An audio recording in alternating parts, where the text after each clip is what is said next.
Genshin's 3.7 patch will have a lot of 5-star characters people have been waiting for what seems like an eternity to get, and while some people know exactly who they want to get, a lot of people are torn. That's why in this video we'll go over Yoimiya, Yae Miko, Alhaitham, and Kazuha's strengths, weaknesses, team viability, and overall value. That way you'll know if one of these upcoming 5 stars is worth your Primo Gems. After I break down each character, I'll tell you who is the best value for your Primo Gems and give you a proven strategy that will help you with saving for future characters. Each of the 5 stars on this list will receive a rating from bad to great in several categories, including personal damage, support capability, team flexibility, and free-to-play friendliness. I'll also recommend characters that would make good teammates for these 5 stars, since you often need specific characters to really unlock the power of a limited 5-star character. But as always, if you know who you really want, then just wish for them. This is a guide to help clarify what the 3.7 limited 5 stars can do well and what they struggle with, so you'll be able to solve any potential problems that arise when you play them. With that said, let's begin the grading with the friendliest firework maker, Yoimiya. Yoimiya is an on-field pyro damage dealer that infuses her normal attacks with pyro from her skill. You'll want to stay on Yoimiya for 10 seconds after using her skill to unload all of her damage, but during that time, you won't be able to move, dodge, or anything besides sit and attack. The 5th and final hit of her normal attack combo does the most damage, so you really want to maximize that last hit. But if you get hit, or if you dodge, or jump, or switch, or really do anything besides attacking, you'll mess up the combo chain and you'll have to start all over again. As you can imagine, this means you'll really want to shield with Yoimiya, and of the shield characters we have, Zhongli is really the only suitable one, as his shield lasts the longest. If you're using other shield characters, you'll find that the shield they make can often disappear before Yoimiya's infusion ends, which isn't good for her playstyle of wanting to stand still and shoot a bunch of arrows into enemies like a turret. Yoimiya's range is also a lot shorter than people think it may be, as her arrows arc downward, meaning that you have to be in close to mid-range when fighting enemies because her arrows can just fall directly into the ground if you're a little too far. So, what type of grading does our super fun and cheery fireworks girl get? Well, her personal damage is good. She's a single target DPS character that can unload a lot of damage with the right setup, but to do so she needs characters like Xingqiu, Yuan, and Zhongli. The AoE damage on her burst is laughable compared to her single target damage, which is unfortunate because AoE damage is way more useful than single target damage. Yoimiya's support capability is bad. She is an on-field DPS character that cannot switch out or she loses her pyro infusion, which is her biggest source of damage. She is the typical hyper carry, and she has the typical hyper carry syndrome, which means that you have to build a team around her and fit her needs because she doesn't really help the team otherwise.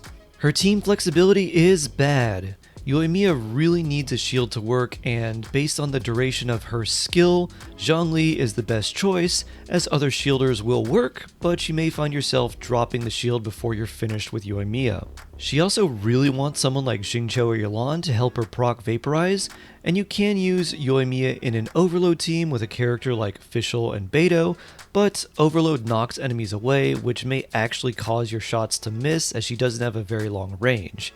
Because she's a hyper carry and she has limited team options, her score here is bad. Yoimiya's free-to-play friendliness is okay.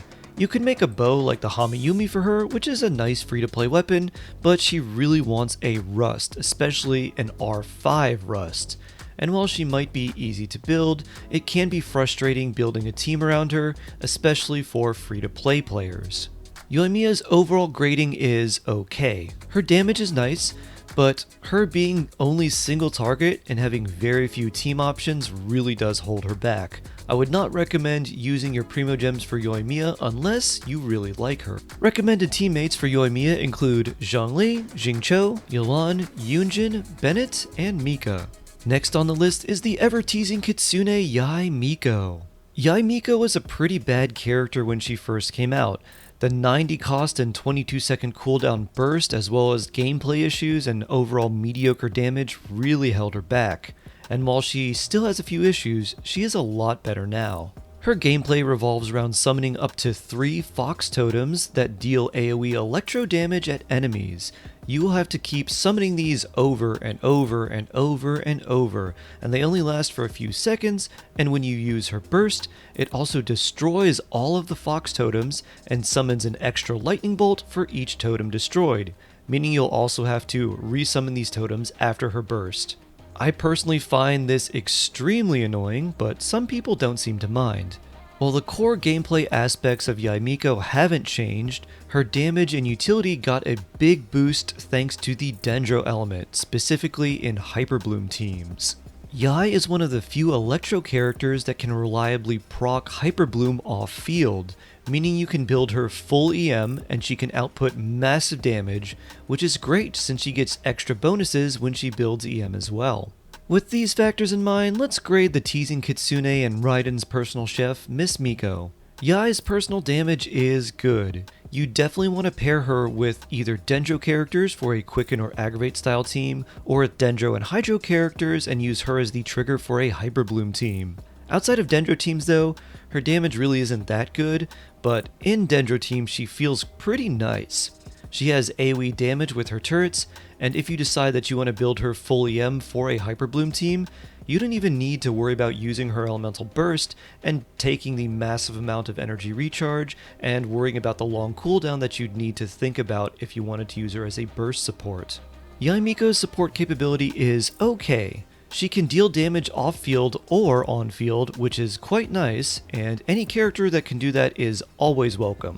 She's a great Hyperbloom trigger, but a character like Kuki Shinobu can outshine Yae Miko because she can also trigger Hyperbloom and is a healer, which consolidates a few different roles into one character. Yae, on the other hand, has an easier time triggering Hyperblooms than Kuki because her turrets have a much greater range than Kuki's Electro Ring, but when a 4-star character can fulfill a similar role, but also have another role in that of a healer, then Yae's value for your Primo Gems definitely diminishes. Yae Miko's team flexibility is good. She really wants to be in a Dendro team, and luckily she can be played on-field or off-field, which gives her a lot more options. Outside of Dendro teams, however, she doesn't feel very strong, so just run her in a Quicken or Hyperbloom team and you'll be golden. Yae Miko's free-to-play friendliness is good. While it's a lot harder to build her as a carry with a lot of attack and crit, it's pretty easy to go full EM with something like a Mappamare or a Magic Guide as weapons,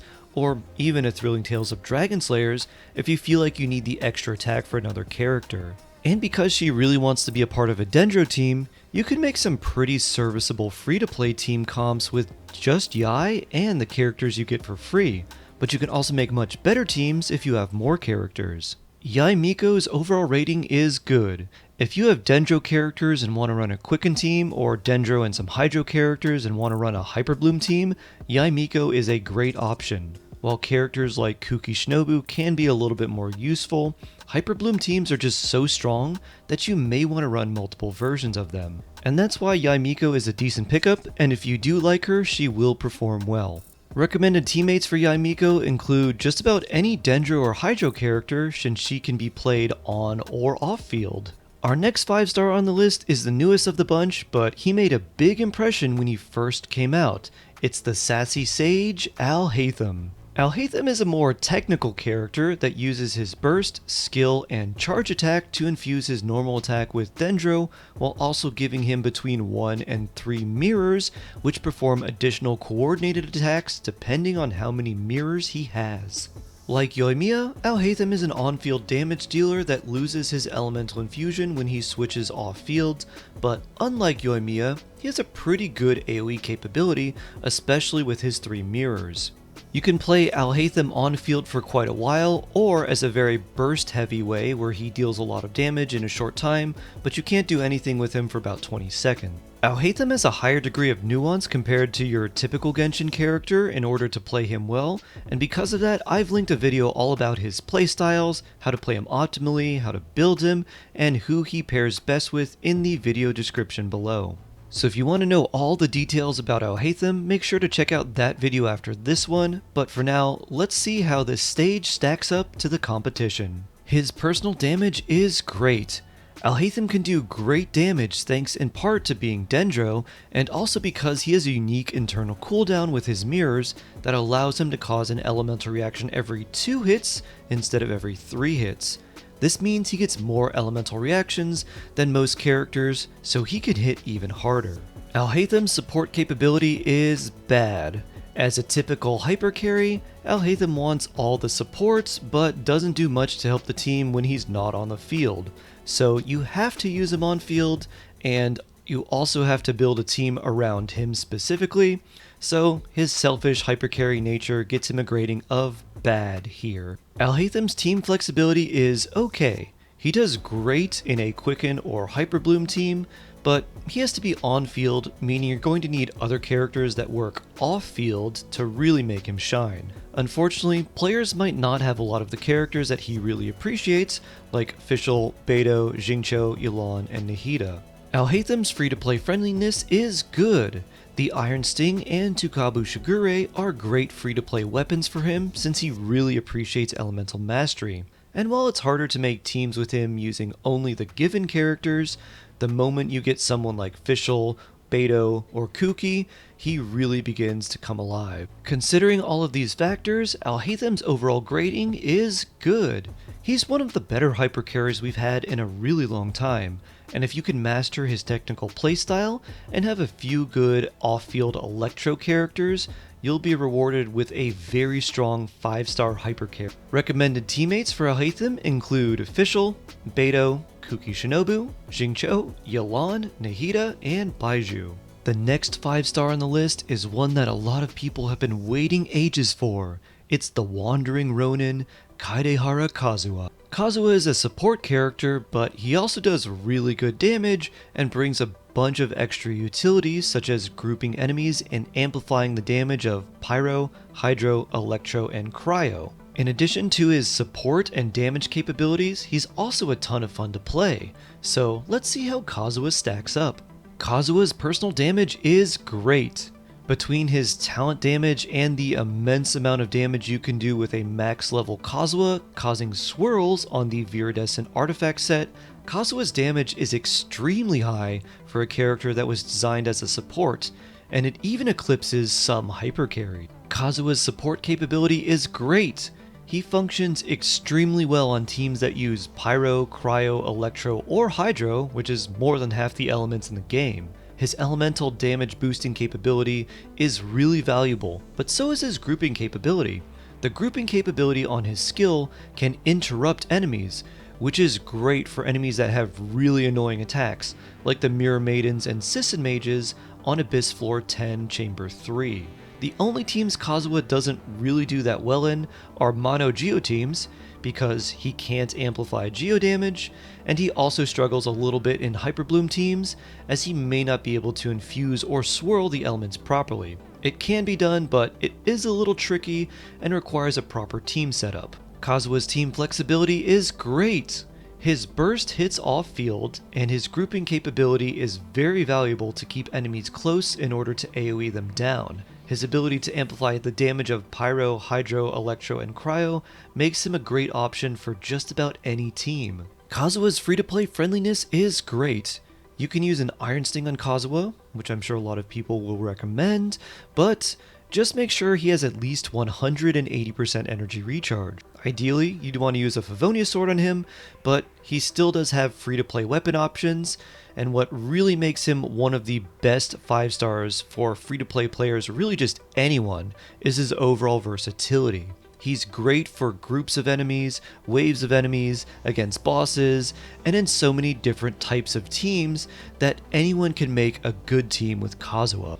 And it's probably no surprise, but Kazuha's overall rating is great. He's definitely worth your Primo Gems if you decide to pick him up regardless of who else you have. Recommended teammates for Kazuha include any Pyro, Cryo, Electro, or Hydro characters. Now that we've finished grading these characters, who should you wish for? Well, if it isn't obvious, Kazuha. He's one of the best characters in the entire game, and he's one of the very few characters that will always be really good. However, if I were to rank the characters in order from best value for your Primo Gems to worst value for your Primo Gems, it would go like this: Kazuha would be the best, then Alhaitham, then Yae Miko, and finally Yoimiya. But I have a few more tips that may help you on your wishing journey. If you can't decide if you want to wish in patch 3.7, then wait about a week and a half in the Kazuha and Alhaitham banners. At that time, we'll get the 3.8 livestream, and the characters that will be coming in patch 3.8 will be revealed. With that said, it's unlikely that anyone will be better than Kazuha, but just remember that you can wait for the 3.8 livestream before you wish just to make sure. And if you're like me and you're saving for the Hydro Archon, then you should still be fine if you wish for Kazuha, because you will very likely have ample time to pull the Hydro Archon and save plenty of Primo Gems when she comes out, as you should have plenty of time between patch 3.7 and whenever the Hydro Archon comes out, which at the earliest would be patch 4.0, but likely patch 4.2 if it's like any of the other Archon. I hope this review has been helpful and clarified the value of certain characters for you. Please let me know which characters you're going for, and don't be afraid to stop by on Twitch and ask for the Shark Blessing. 50% of the time, it works 100% of the time. I love you, stay jawsome, and I can't wait to see you in the next one.